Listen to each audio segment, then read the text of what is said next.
That mask that you keep insisting that people wear decreases the amount of oxygen in your lung tissue.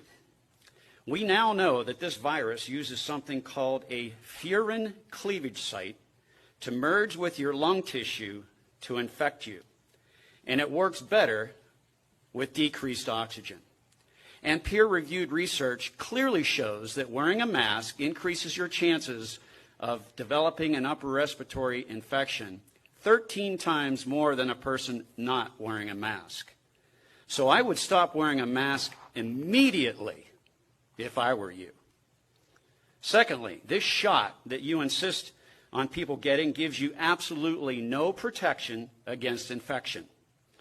It is the innate immune system that protects you from infection by using dendritic cells, T cells, and natural killer cells without antibodies ever becoming involved.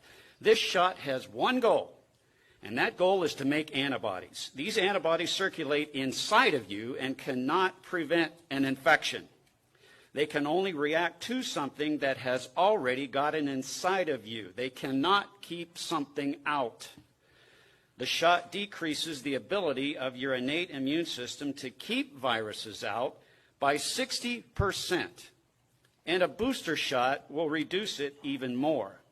Even worse, the antibodies that are created by this shot can no longer neutralize variants and actually enhance the virus' ability to infect you. It should be painfully obvious to you by now that fully vaccinated people are getting sick. And this will continue to get worse if you keep trying to jab people while a virus is trying to spread. The variants are emerging from the vaccinated population. This so-called vaccine is still being administered on what's called an emergency use authorization. It is not FDA approved.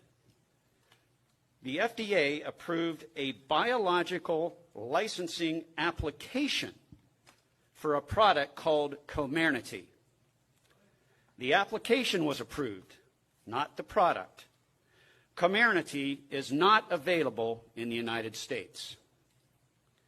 Therefore, by law, you cannot force people to take this drug without informed consent and without animal trials to prove that it is safe.